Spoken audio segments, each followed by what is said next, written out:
Thanks for voting. It's awesome.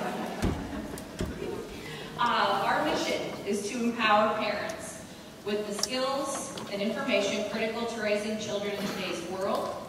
We're completely funded by the elementary and middle school PTOs. We're a district-wide committee, and the high schools do contribute as well.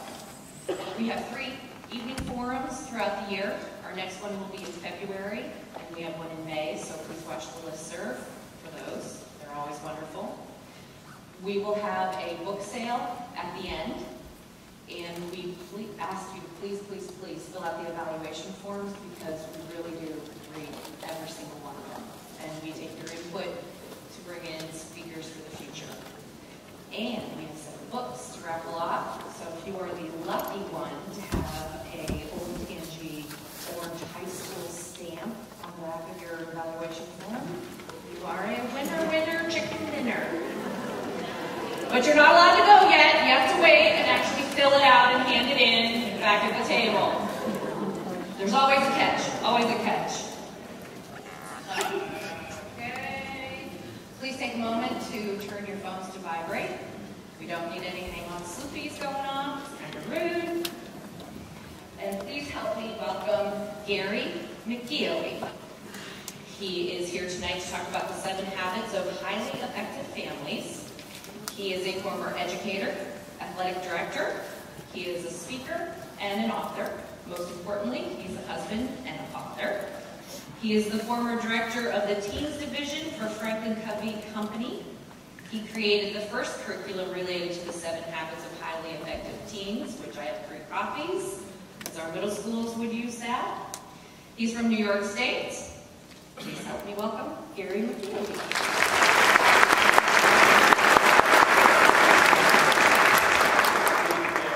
Good evening, everybody. How are we? This is going to be a very interactive session. I know you've had busy days, and I truly appreciate you being here. I always say that modeling is the key to anything. Albert Schweitzer said modeling is one of the main means. It's the only means of influence another.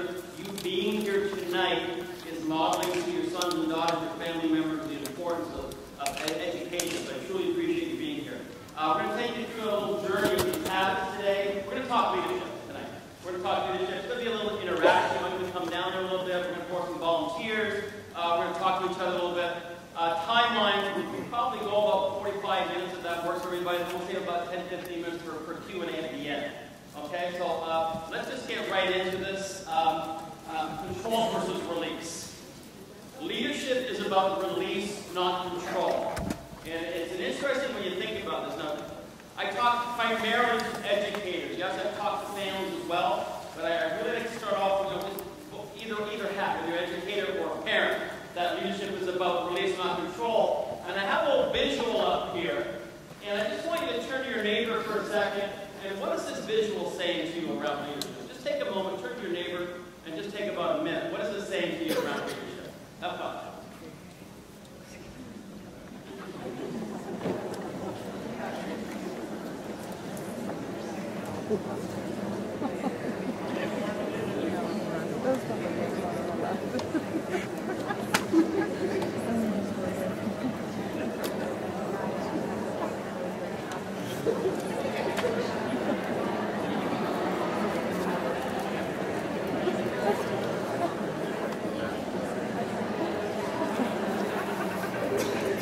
Okay, team, let's bring it back up here. What does the slide on the left say to us around leadership? Slide on the left. Order, follow, right?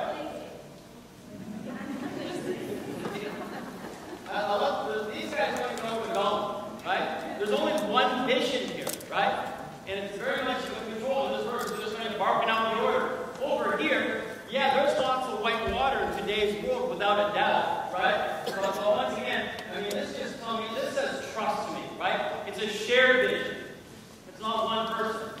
But really, as we're talking about, I think we're going to focus on this as a model around leadership. What is leadership? And we could probably spend the next 45 minutes talking about leadership. When we use the word leadership, what are some words that come to mind, right? Integrity and communication, vision. I'm going to share a video with you in a moment called Great Thinking Leadership. But this comes from Stephen Covey, that leadership is a choice, not a position. Every person in this room is a leader in some capacity. Every one of your sons and daughters is a leader in some capacity. Leadership is a choice, not a position. I always talk about three types of power. I want you to think about this. Three types. So the first type of power is called positional power. I'm the teacher, you're the student. I'm the principal, you're the teacher. I'm your boss. Right? In the corporate world, I'm your boss. You do as I ask, or you do as I say, because I have positional power over you. Does that make sense? When I'm no longer your boss, how much power do I have over you? Zip. None. Here's a great leadership question on earth. Would people follow you if you didn't have your title? Is that a great question? Would people follow you if you didn't have your title? The next type of power is called utility power, and that's based on parents. You do this for me, I'll do this for you, we'll get along. Kids, we have a good month, we're going to have a pizza party last Friday night. Yay! Right? And I'm not saying there's anything wrong with that. Many of us operate this way. But over time, pizza's not enough. Now you got to bring in some candies. You got to kick it off the couch. This is extrinsic motivation. The last type of power is called principle-centered power. And I could ask everybody in the room, think of an influential role model, someone in your life you'll never forget as long as you live. For some of us, that person may not still be alive, but they still have power over us because of the way they live their lives based on principles. Words like honesty and hard work and integrity. And really, that's all the 7 habits is about. It's about being a principle-centered person. So, this video is about 4 minutes long. So after the video, I want you to turn back to your neighbor and share what are some other thoughts that come to mind when you hear the word leadership.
video. What are some of the thoughts that come to mind when you hear this word leadership? Just give you 30 seconds, 45 seconds.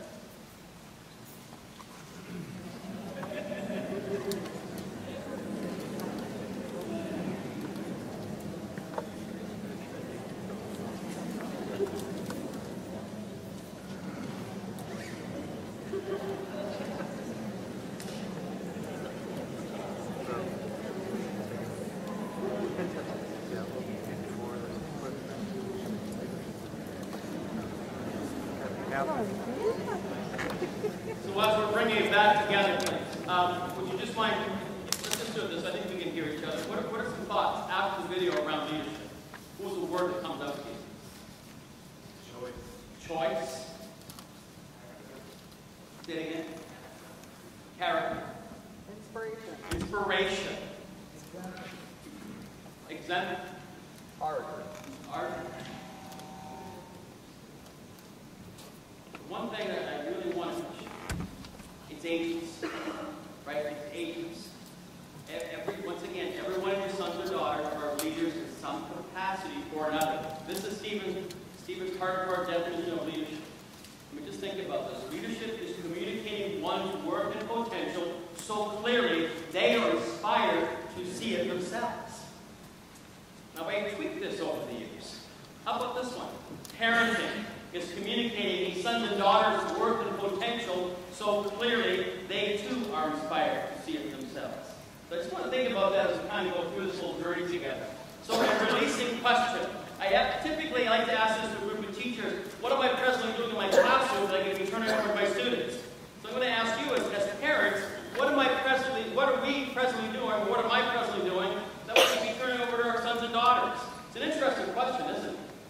I mean, I have 6 children. I know we talk about leadership being release control. When it comes down to our own children, we get the DNA going involved. It gets a little tougher, doesn't it, right?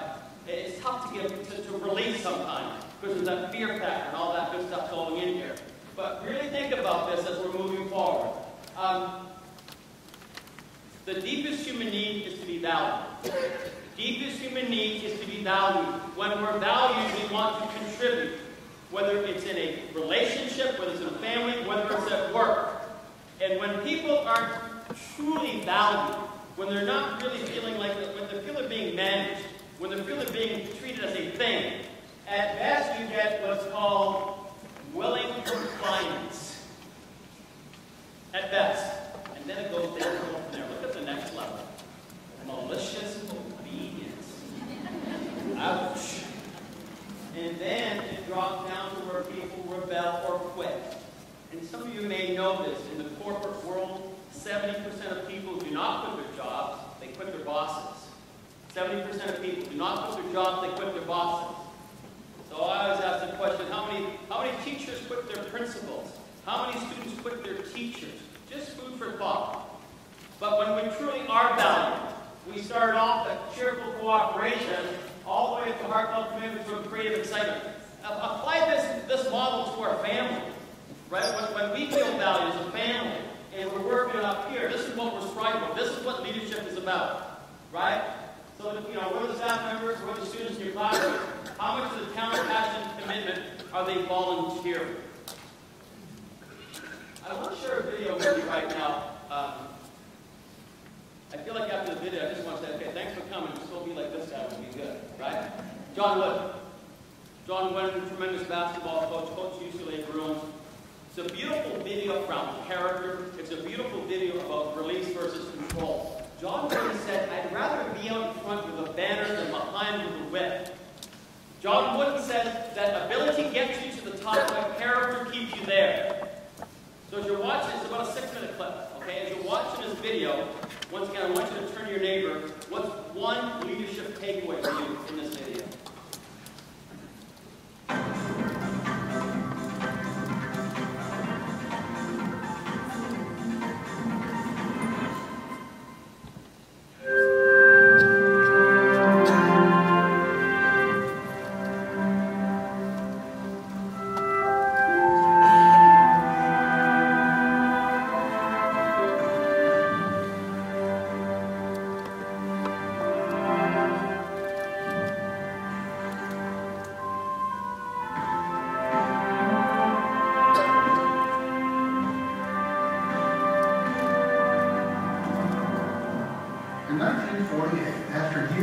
coaching basketball at the high school and college levels in Indiana, John Wooden accepted the challenge to coach one of the Pacific Conference's weakest teams ever, the UCLA Bruins. An All-American basketball player himself, he'd already been inducted into the Basketball Hall of Fame and had declined an offer to join the Boston Celtics to pursue his career as a teacher. With his strong drive towards success, it was just a matter of time before Coach Wooden transformed the Bruins into a legend. With an undefeated 88-game winning streak, conquering a total of 10 NCAA championships for the 12 years, leading his teams to 885 victories and only 203 losses. Coach Wooden proved to be the best coach of all time.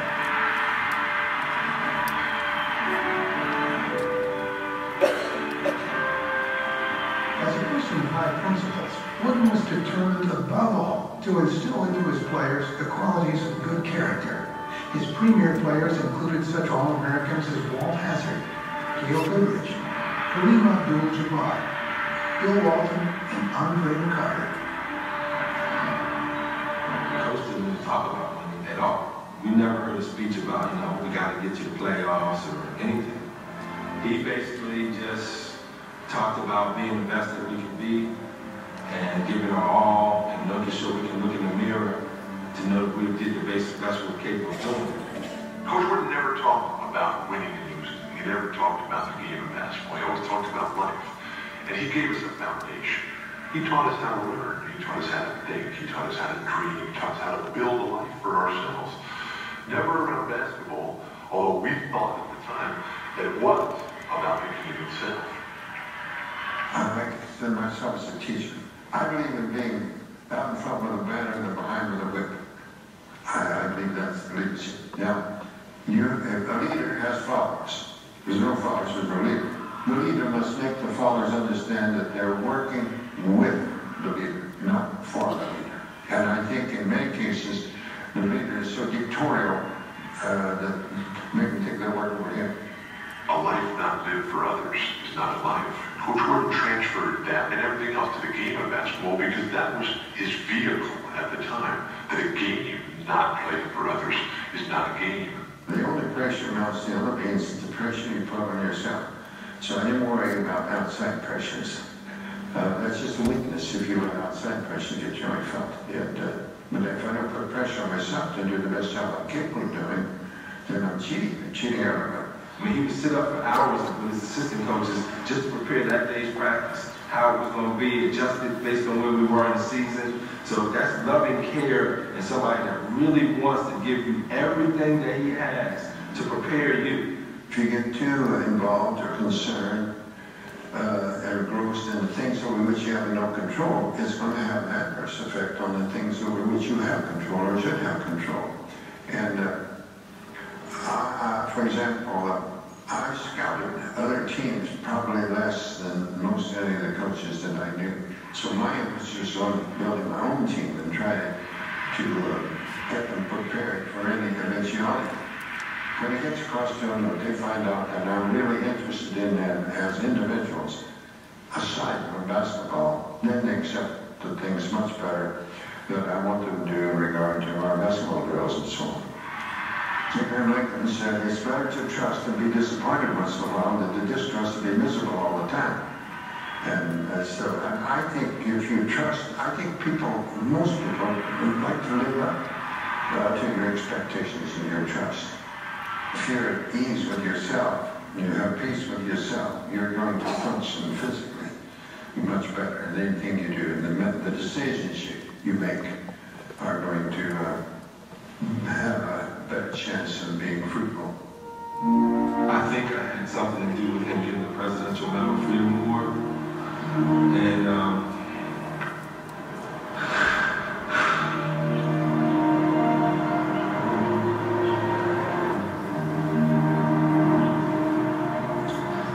everything I had been through,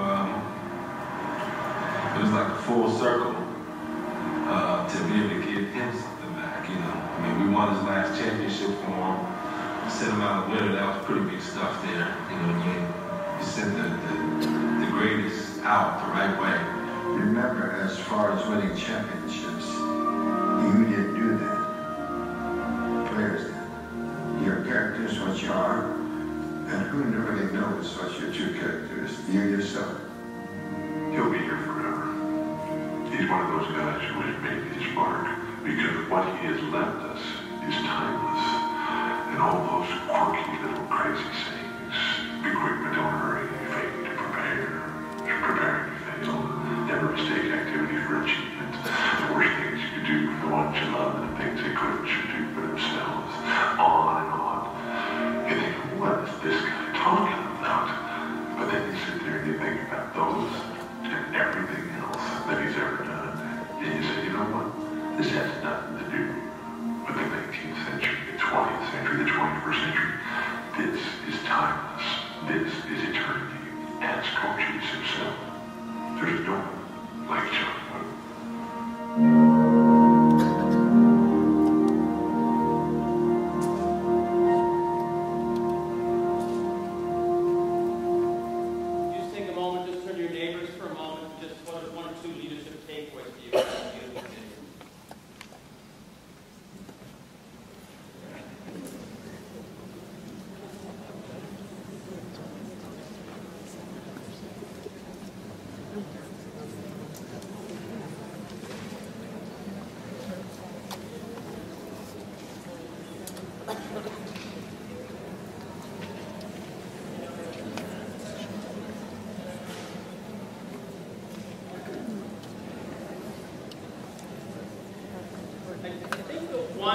One that really resonates with most people is the language that you want to make them think you're working with the leader, not for the leader, right? And some leaders get so dictatorial, you feel you're working for them, not with them.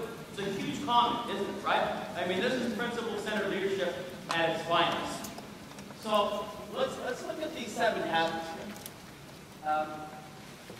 We'll take you through a little journey of these habits and have a little discussion here. Once again, it's not about being here tonight, and it's more about 1 or 2 takeaways and applying it. I always say to get the most out of things, you need to learn it, live it, and give it. So a challenge for you is think about 1 or 2 things here and apply this, take this home, share this with your family. The 3 levels of maturity. Well, by the way, I have a little poem for you. I kind of want to start this off. I know you were hoping I was going to recite some poetry tonight. I'm sure your husband's saying, I hope he does some poetry. It goes like this. When I was young and free, and my imagination had no limits, I dreamed of changing the world, but it seemed immovable. So I shortened my sights and decided to change only my country. That too seemed immovable. Once again, shortened my sights and decided to change only my family, those closest to me, but alas, they would have none. And now here as I lay in my deathbed, I realized, perhaps the first time, if I'd only changed myself first, then by my modeling, my examples, I may have influenced my family, then who knows, maybe the country, possibly the world. So the question here, ladies and gentlemen, how many people can we change? 1. And that's hard to hear sometimes. You know, if you're a teacher and you have to first grade, you can't change any of it. It's hard to hear as a parent. I've got this teenage son of mine, I'm telling you, he needs a major attitude adjustment, can't change him. It's really hard to hear as a spouse. For some reason, we don't give up on that one quite so quickly, do we, right? Come on, you're almost there, a little bit more, right? The only person we can change is ourselves. Now, we can't influence others, and that's what leadership is. People will follow your footsteps much quicker than your advice. So once again, as we go through this whole thing, modeling is the key. And we talk about these 3 levels of maturity.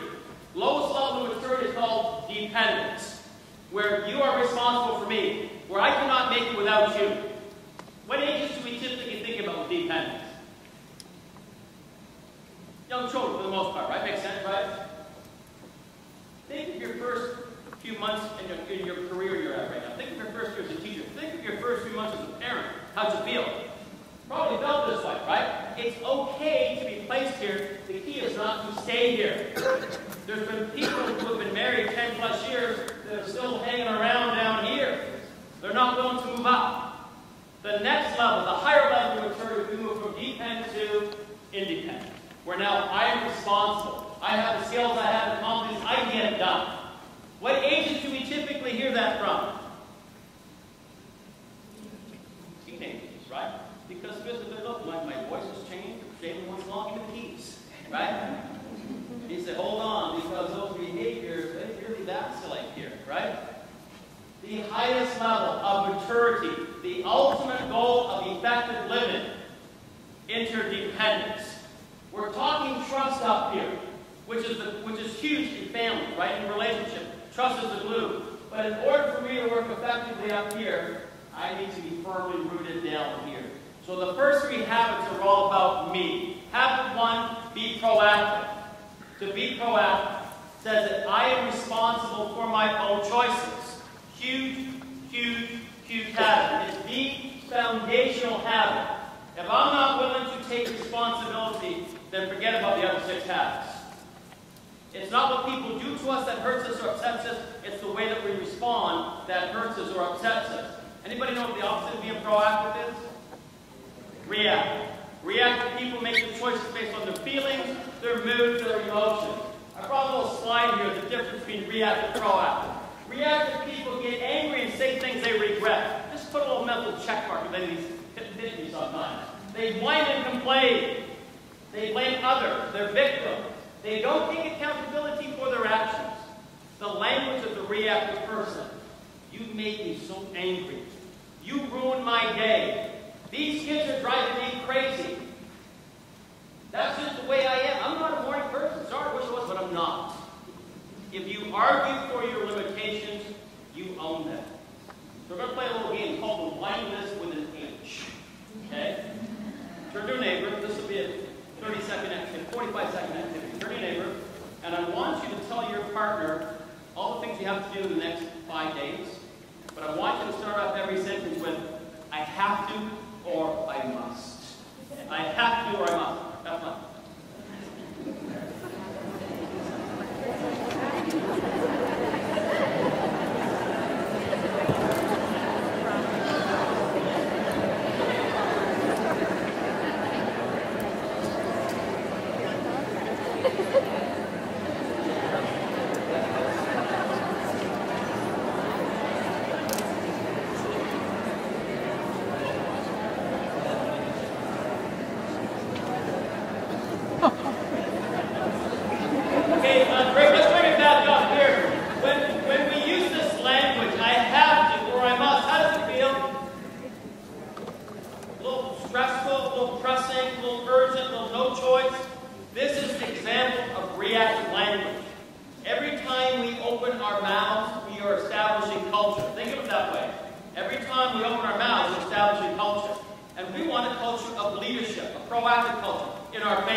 Habit 2, beginning with the end in mind. Habit of vision. Great quote here from Helen Keller. The most pathetic person in the world is someone who has sight but no vision. So let's do a little activity. I'm going to ask you to stand up and find a new partner for a 2-minute game. It's all about choices. Everybody, go make a new friend. It's good to move around. You do think better when we stand.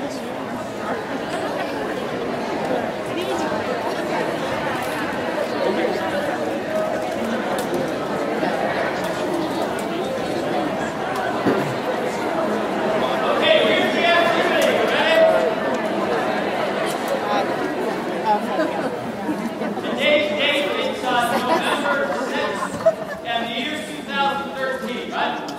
We're going to go back in time 10 years to November 6, 2003. You are now 10 years younger than you are right now. And I would like you to introduce yourself to your partner as if it really was 10 years ago. So where were you in your world 10 years ago? Where were you living? What were you doing? Take about 30 seconds each. Have fun.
plan, set goals. Not just to set goals. We set goals all the time. Where do we struggle? Follow, execution, right? Here's another little statistic for you. 70% of strategic failure, 70%. It's not because of lack of smarts or vision, it's poor execution. We sit around the table, we plan, great idea, and we don't follow through. There was a study done, people who setting goals, I think it was New Year's Eve goals. They'll take the time, they set the goal. You know what the average number of attempts are before they give up on the goal? Less than one. They give up, forget it. And then they start telling other people, forget that, try that, it doesn't work. I have another poem for you. This one's called The Dash. Read of a man who stood to speak at the funeral of a friend. He referred the names of their tombstone from the beginning to the end. He noted the first came her date of birth and spoke the date with tears. But he said what mattered most of all was the dash between the years. That dash represents all the time we spent alive on earth, and now we those who love him know what life is worth. For it matters not how much we own, the cars, the house, the cash. What matters is how we live and how we spend our dash. It's all free. Now I forgot where I was on the phone, right? So think long and hard, my friends. You never know how much is left to still be achieved. You can just sit down, if you can just sit back, now I'm all lost with it. I got the timing of it. If I can just sit back, be less quick to anger, and show appreciation more, and love the people in our lives like we never loved before. So when your eulogy is being read, when your life's actions to be hashed, will you be proud of things I say about how you spent your dash? Life is not a dress rehearsal. This is our time, right? This is our time. This is our time with our family. And sometimes we get caught up and have it free. Have it free is putting first things first. I have to ask you right now, write down the 5 most important things to you. I'll guarantee everybody's going to put down family as one or two top things, right? But then I go, how much time did you spend last week on that? And a lot of people go, not nearly as much as they should have. Why? Because we get caught up in the thick of thin things. What's the old saying, that proverbial, when you're in that deathbed, you're not going to say, I wish I had spent more time at the office? No. Family. Most important organization you're ever going to be involved with is your family. And corporations, we have mission statements, don't we? Because schools have mission statements. Classrooms have mission statements. How about a family? What's the family mission? I don't know. What are your goals for this year? I don't know. We're all here. I guess that's a start, right? 4 steps to establishing a family mission statement. Think about this. 4 steps. See, if there's no involvement, there's no commitment. And involving your family in establishing this recitable mission statement. This is who we are. This is what we're about. This is what we value. And it should be proudly posted. And it's very simple to do. How are we going to treat each other in this family? There's the first question. How don't we treat each other in this family? What are 3 things we think are valuable in this family? At the end of the year, what do we want to say happened in our family? Now we have this discussion. And that family can be whatever that means to you, whatever that family is for you. But having this discussion, and I really believe, imagine having a discussion. Let's talk about our family goals. What a great beginning of the new year around the holidays. Let's have a discussion. What did we accomplish this year as a family? How do we know we've been successful as a family? Habit 3, putting first things first, is the time management piece of the 7 habits, which in reality is a misnomer. No such thing as time management. We can't manage time. There is such a thing as prioritization management, right? You with me there? So that being said, here's the 2 tips I want you to leave here with. The first tip is this. Before the day begins, it should be finished. What's that mean?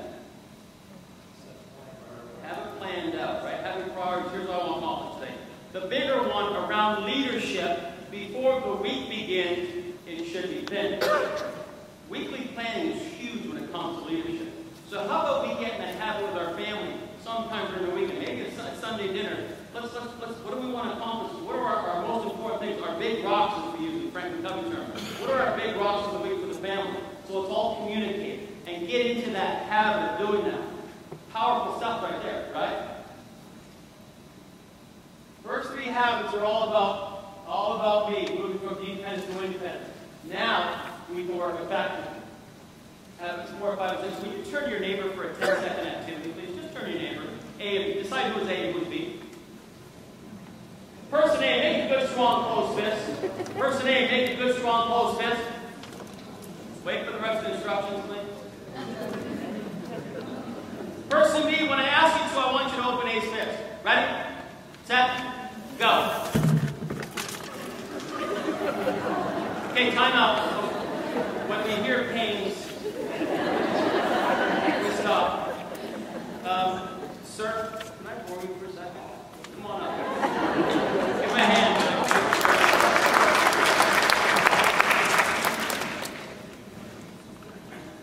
How you doing? Rob and I are going to have an arm wrestle, okay? It's going to be stand-up arm wrestle, Rob. Okay? Rob's already serious right now. You put me down one time, Rob, you win once. Is that your wife? You're going to count for your husband, okay? Put me down 2 times, you win twice, okay? Now, I'm sorry. If you down once, I win once, you were up. I've been doing this for 15 years, my friends, and I've never lost the arm wrestle. And I don't intend to lose tonight, okay? In front of your wife, in front of your whole community here, Rob. You guys give us a 1, 2, 3, go. We start on go. Ready? And 1, 2, 3, go.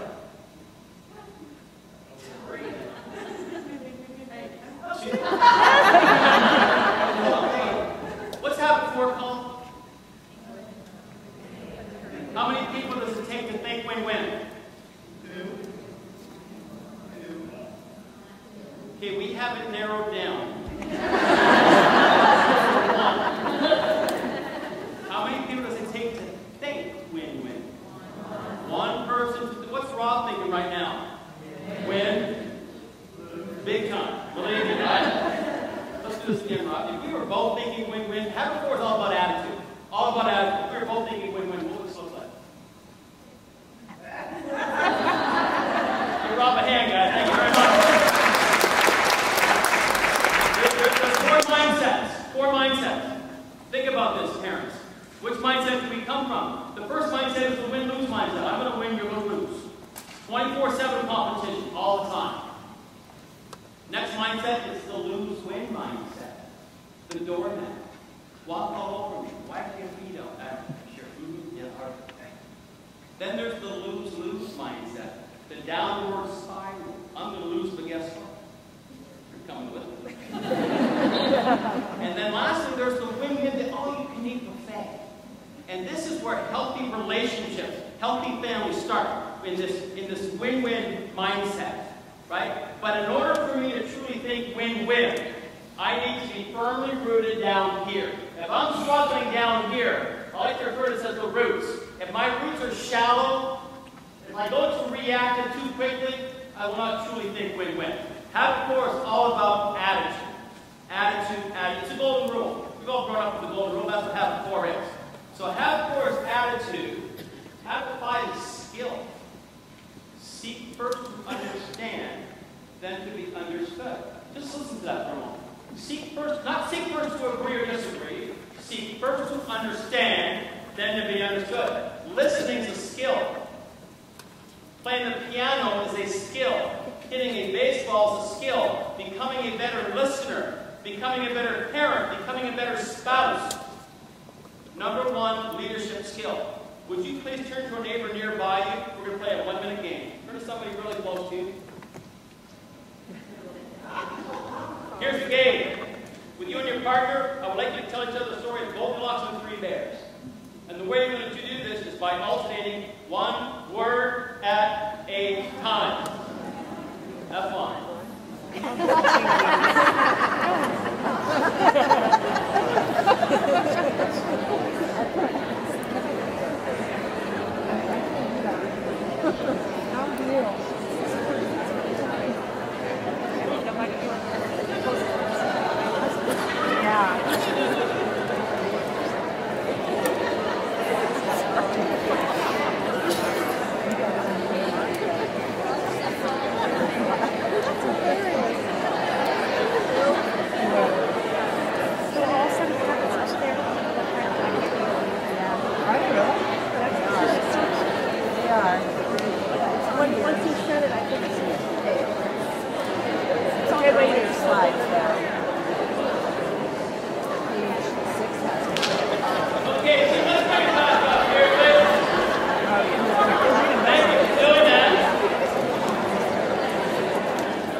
this is how now, husbands, listen very closely here. Different styles of listening. The first style is called ignored listening. How does it feel when someone ignores you? I said, how does it feel? The next one is called pretend listening, which we've all been guilty of at times. Then we slide down to what's called, by this time you put names and faces to this, right? Then we come to attentive listening. That sounds pretty good. How do you know when someone's listening to attentively? Eye contact, body language, they're right there with you, right? Another word for attentive listening is called autobiographical listening, or they're listening to fix. Autobiographical listeners tend to do four things with the best of intentions sometimes. The first thing they like to do is say goodbyes. Here's what you should do. The same thing happened to me. Trust me, this will work. Or they like to probe. I mean, you can't do it. I can fix it for you, right? Or they like to interpret. Is this what you're really trying to tell me, dear? Or they like to agree or disagree. Now, at times this is perfect. I'm so glad I came to you. There's other times this flat out does not work. When do you not want somebody advising, probing, interpreting, evaluating? When you just want to vent. When emotions are up here. The highest form of listening is called empathic listening. To prove my point, would everybody take a deep breath and hold your breath for 30 seconds, starting right now. And as you're holding your breath, the highest form, when people are emotionally charged up, is to be this empathic listener. The goal of the empathic listener is not to fix.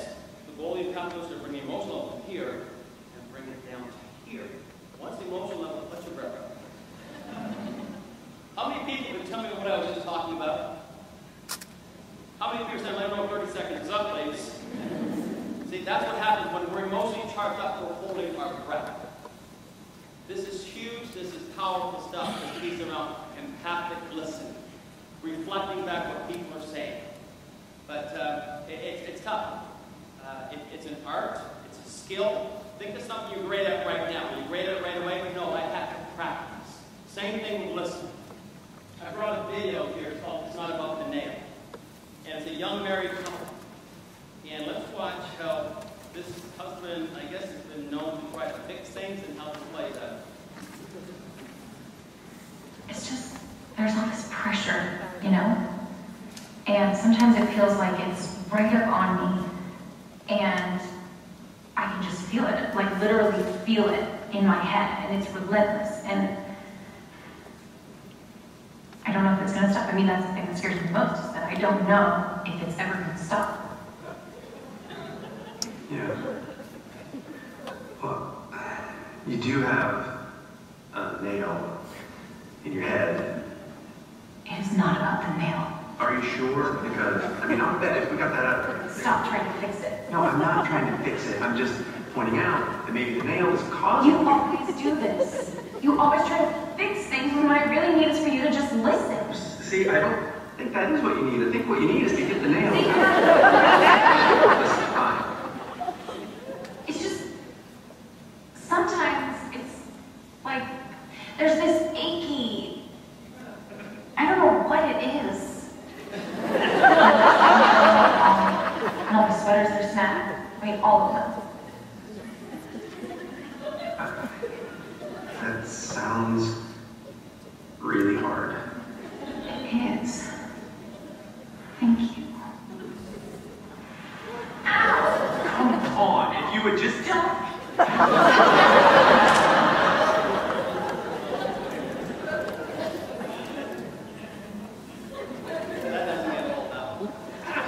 The skill of habit 4, I mean, the average of habit 4 plus the skill of habit 5 leads to habit 6, which is called synergize, which is the result of applying the habits. It's the result of having strong, private victory. I got to share this with you because this, to me, this is gold. John Covey, Stephen Covey's brother, okay, who's close to 80 years old himself. We were together about a month ago, and we constantly suggest to people, you know, you need to have a strong, a daily private victory. That's the key to this whole thing. Daily private victory.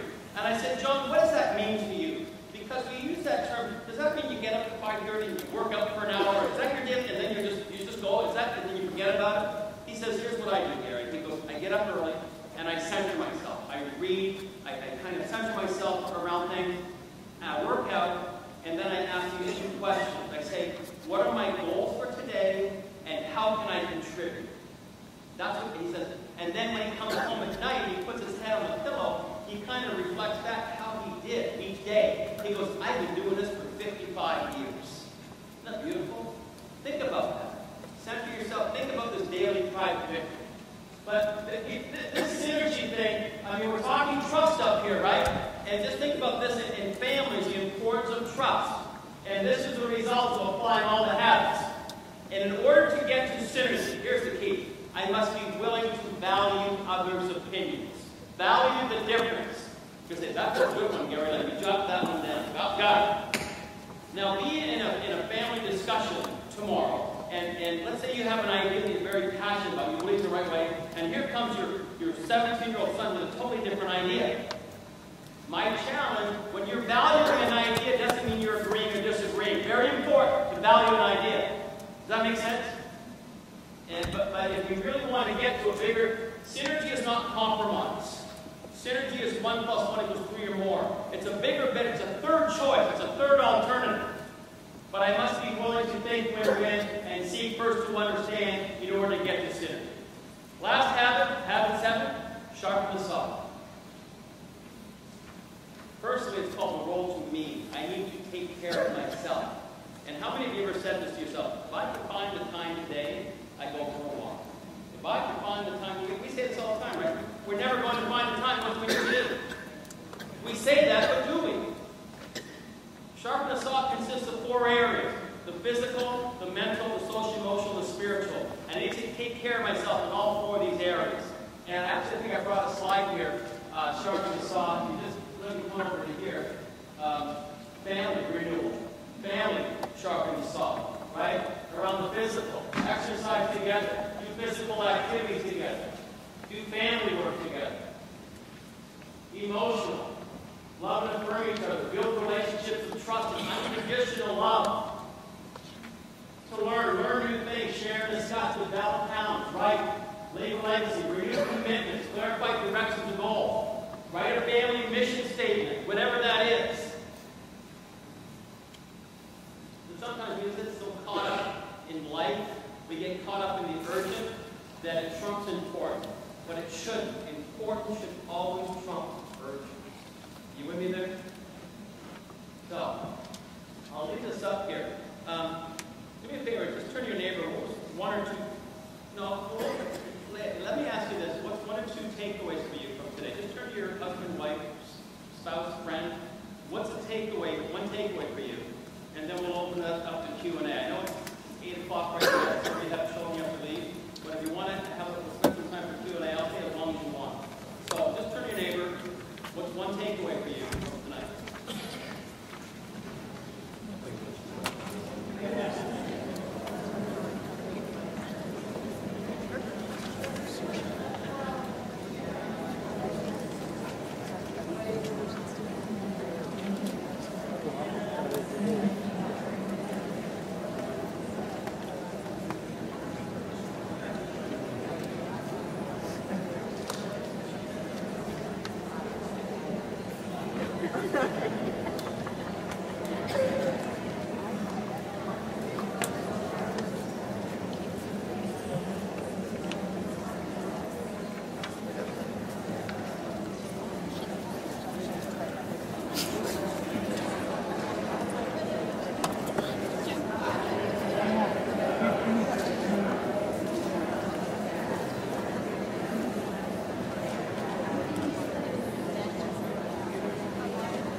question was, when you have a wide range of children, one thing I would suggest, and it depends on the age, some people may not think, they might think it's kind of whatever, right?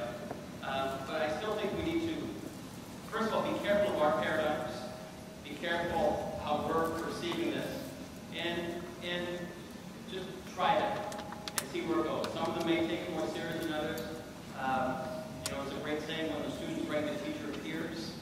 But I think we just seek first to understand with them as well, and see where this goes. The power of the mission statement is not the final product, it's the process that everybody who's involved in this. And, you know, just the same as when you do it with a school mission statement, right? I call many school mission statements rank whatevers, right? Because they've been up there forever. And a mission statement needs to inspire you. That's first and foremost. If it doesn't inspire you, you're not there yet. So I think the key is the family mission, and it can be whatever you want it to be, right? But the principle you never want to violate, there's no involvement, there's no commitment. That's the principle we don't want to violate. No involvement, no commitment. So trust the process. Sometimes it's going to work better than others. Thank you for that question. That's all. Other questions? Wow, you're good.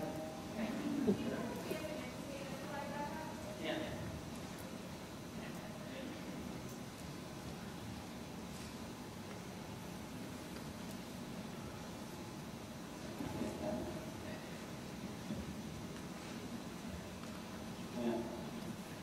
That's the same thing I do when I work with schools with classroom mission statements.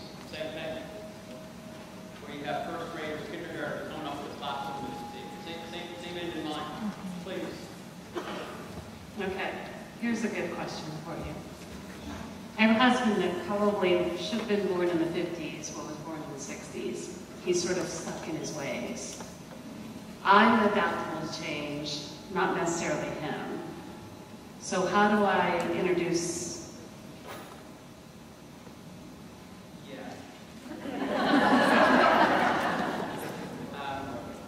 First of all, the only person we can change is ourselves. Can't change anybody else. And the greatest way to influence others is through modeling. So we really truly need to model these principles. And just be patient with this. You know, I was told when I work with schools, we have this leadership model called the leadership process. And when I work with schools, I would say, think about this as a crock pot, not a microwave mentality, that we want to be very patient and let it simmer. And I think the same way here. But you know, last week I was in Spartanburg, South Carolina, and I had this lady who was probably close to 6 years old, educator, and principal said, you got to hear her go. She just mean this year. She doesn't seem like she likes kids. And we went through the 7 Habits workshop, you know, 2-day workshop, and at the end of day 1, she was in tears. She goes, how soon does this work? How soon can this take place? And she was ready to change her paradigm right away. And I think sometimes with educators, some educators get disconnected from why they chose this profession because of all the stuff they didn't sign up for. I always say this is not a job. Job stands for just over broke, right? This should be a profession. And I think even for some of us in our lives, sometimes we get all the stuff that kind of, we need to clear this stuff away and remember what's truly important to us. So I guess patience and modeling are the 2 suggestions. I'll leave my email too. You can let me know how it works out. Seriously. Got a question over here. I like the idea of a mission statement, and this is something I'll go on and be really excited about it. And then I tend to get excited about something, but I can't stay motivated to stay on track. Yeah. How can I stay on track? There's a great quote that when I do team workshops, I say that the character is always doing something after the emotion's gone away, right? And I always believe we need to kind of track things. I talk about setting goals, right? We need to be specific, not vague. Vague goals produce vague results. I work with people sometimes, they say, I want to lose weight. That's not a goal. You know, that's a platitude, that's a theme, right? But I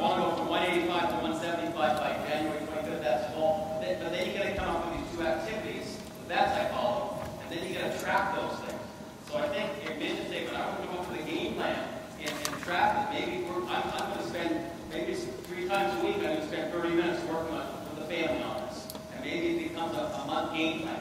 It's not a race. Don't have to get this done in a week. You know, it has to be somewhat organic, and it's going to change. It could be visual, it could be pictures, it could be words. As long as it inspires the family, that's the key. Inspires.